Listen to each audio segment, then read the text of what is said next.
खुलुमबाय बे समाव बडलेण्ड इंखं टेलिभिजननि स्टुडिअ आं मिथिका नार्जारी दिनै मोनाबिलिनि गाहाय रादाबफोराव दङ। डाइरेक्ट रिक्रुटमेन्टनि ब्रैथि थाखोनि रिजाल्टखौ फोसावबाय। पुलिस थिसनथायाव नकल सार्टिफिकेट होनाय सा-8 बिजाथिखौ हमबाय। पाटासार कुसि थानानि अ.सि. ऋषिकेश दासनि रिजार्भ क्लज। केदारनाथआव हेलिकप्टार जाब्रबथाय सा-6 सुबुंनि जिउ खहा। देबजित शइकियाया बीसीसीआईनि जइन्ट सेक्रेटारि महरै सायख'जाबाय।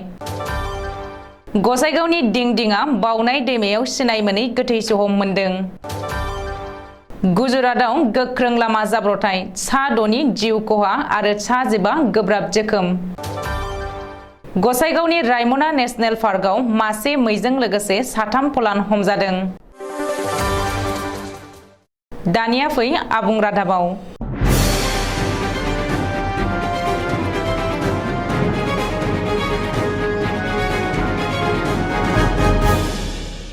आसाम सोरखारनि 1 लाख थिसनथाइनि मोनसे बाहागो डाइरेक्ट रिक्रुटमेन्ट एबा 26,000 थिसनथाइनि ब्रैथि थाखोनि रिजाल्टखौ दिनै फोसावबाय। दिनै फुंनि 11 रिंगायाव सेबानि वेबसाइट sebaonline.org आव ब्रैथि थाखोनि सायख' आनजादनि रिजाल्टखौ फोसावदों। ब्रैथि थाखोनि रिजाल्ट फोसावनायनि सिगां गिबि मन्त्रि डक्टर हिमन्त बिश्व शर्माया मैया टुइटाराव टुइट खालामनानै दिनै ब्रैथि थाखोनि रिजाल्टखौ होगोन होननानै फोसावदोंमोन। गिबि मन्थ्रिया टुइटाराव टुइट खालामनाय बायदिनो दिनै सेबानि वेबसाइटआव डाइरेक्ट रिक्रुटमेन्टनि ब्रैथि थाखोनि रिजाल्टखौ फोसावदों। मख'नो गोनांदि गुबुन गुबुन बिफाननि गासै 13,341 ब्रैथि थाखो मासिनि थाखाय सोलिफु बोसोरनि 21 आगस्त खालि खुंनाय सायख' आनजादाव रायजोनाङै 4,43,655 सा बिजाथिफोरा जिरायदोंमोन। रिपर्ट बादिब्ला सा 4,43,655 बिजाथिफोरनि गेजेराव सा 26,682 बिजाथिफोरा ब्रैथि थाखोनि लिरनाय आनजादाव उथ्रिसार जानो हादों आरो उथ्रिसार जानो हानाय बिजाथिफोरनि बिबाङा गासै मासनि 2 गुन एबा मोनसे मासनि थाखाय सानै बिजाथिखौ उननि आनजादनि थाखाय सायख'नाय जादों। पुलिस थिसनथायाव नकल कम्पिउटार सार्टिफिकेट होनाय सा-8 बिजाथिफोरखौ सीआईडीआ एरेस्ट खालामबाय। नकल कम्पिउटार सार्टिफिकेट होग्रा बिजाथिफोरखौ सीआईडीआ समबारखालि गोख्रों जेरा खालामनायनि उनाव सा-8 बिजाथिफोरखौ हमदों। बेनि अनगायैबो नकल सार्टिफिकेट होग्रा माखासे बिजाथिफोरा सीआईडीनि जेयाव नांगोना रोखा होननानैबो मिथिनो हादों। मख'नो गोनांदि आसाम पुलिस कनस्टेबल थिसनथायाव नकल कम्पिउटार सार्टिफिकेट जमा होनाय सा 414 बिजाथिफोरनि हेंथायै सीआईडीआ समन जारि खालामना मैया समबारखालि जेरा खालामदोंमोन। सीआईडीनि नायबिजिरनायाव सा 66 बिजाथिफोरा नकल कम्पिउटार सार्टिफिकेट जमा होनाया रोखा फोरमान जादों। बे बिजाथिफोरनि गेजेराव माखासेया साख्रिबो मोनबाय। बबेखानि नकल कम्पिउटार सार्टिफिकेटनि हेंथायै सीआईडीआ गोख्रों जेरा खालामनायनि उनाव सा-8 दायनिगिरिफोरखौ एरेस्ट खालामो होननानै खौरां मोन्दों। मख'नो गोनांदि रायजो सोरखारा आसाम पुलिसनि गोबांथार मासियाव बावैसो थिसनथाइ होदोंमोन। नाथाय आसाम पुलिस थिसनथाइनि सायख' आनजादाव माखासे बिजाथिफोरा नकल कम्पिउटार सार्टिफिकेट होनायनि गोख्रों अजद थिखांदों। पाटासार कुसि थानानि अ.सि. ऋषिकेश दासनि रिजार्भ क्लज खालामबाय। अ.सि. ऋषिकेश दासखौ थाबैनो गोहोम खोख्लैनाय बायदियै रिजार्भ क्लज खालामनो थाखाय बिथोन होदों एसपिआ। मख'नो गोनांदि अ.सि. ऋषिकेश दासनि हेंथायै गोख्रों अजदफोर सिखांनायखौ बिथा खालामनानै एसपिआ रिजार्भ क्लज खालामनानै होनो बिथोन होदों। रिपर्ट बादिब्ला सासे सीआरपीएफ जवाना हरखाब जिउ खोमानांनायनि साजा महरै ऋषिकेश दासनि सायाव बे राहाखौ लादों। बेनि अनगायैबो पाटासार कुसिनि अ.सि. ऋषिकेश दासनि हेंथायै मृदुल दत्त मुंनि सासे टिउसन मास्टारखौ गाज्रि बुग्लिनायनि गोख्रों अजद दङ। उत्तराखंडआव गिख्रंथाव हेलिकप्टार जाब्रबथाय। केदारनाथ मन्दिरनिफ्राय 2 किल'मिटार गोजानाव जादों बे गिख्रंथाव हेलिकप्टार जाब्रबथाया। मिथिनो हानाय बायदिब्ला उत्तराखंडनि केदारनाथ मन्दिरनि साखाथियाव गिख्रंथाव हेलिकप्टार जाब्रबथाय जादों।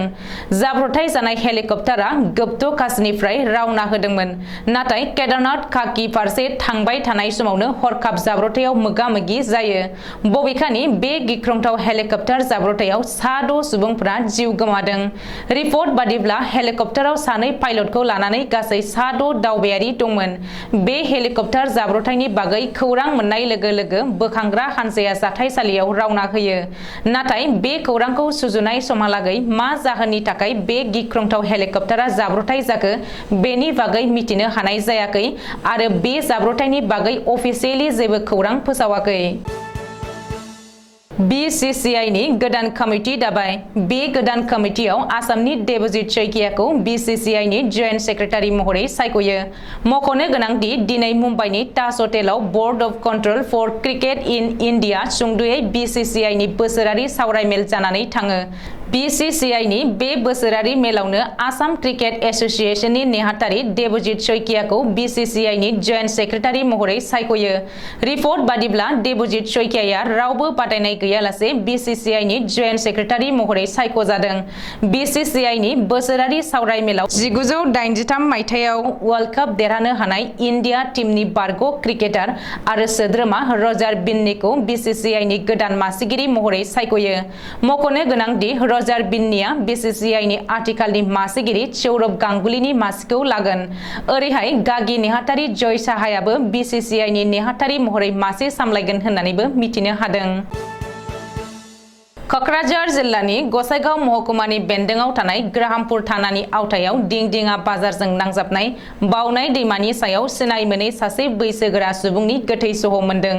जायगानि ना हमग्रा माखासे सुबुङा मंगलबारखालि फुंनि समावनो ना हमनो थांनायाव बे गोथै सह'खौ दैमायाव गोजावबोनाय नुनानै मरनै साहा बागाननि ग्राहामपुर पुलिस थानायाव खौरां होफैयो।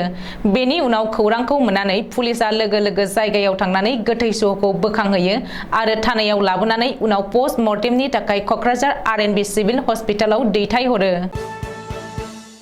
गुजरातआव बाद्रा नोगोरनि आहमदाबाद मुम्बाइ एक्सप्रेस हाइवेआव मंगलबारखालि फुंनि 4 रिंगायाव गोख्रों लामा जाब्रबथायजों खमैबो 6 हान्थियारिफोरनि जिउ खहा जादों। फिनिगेट थानानि SHO आरो DCP जसपाल जग्रियाया खौरांगिरिनि सिगाङाव फोरमायथिनाय बायदिब्ला बे जाब्रबथाया बाद्रानि साखाथियाव थानाय कापुरानि दालां सायाव जादोंमोन। गंसे कन्टेनार ट्राकआ अभारटेक खालामनो नाजानायावनो बे जाब्रबथाया जादों। जायगायावनो 4 थैखादों आरो सानैया हस्पिटालाव थैहैदों। गासै 15 हान्थियारिफोरा गोब्राब जोखोम जादों। बे जाब्रबथाय जानाय बासआ राजस्थाननिफ्राय सुरत फारसे थांगासिनो दंमोन। जाब्रबथाय जानायनि उनाव कन्टेनार ट्राकनि ड्राइभार आरो हेन्डीमेनआ लोगो लोगोनो खारखोमा लांदों।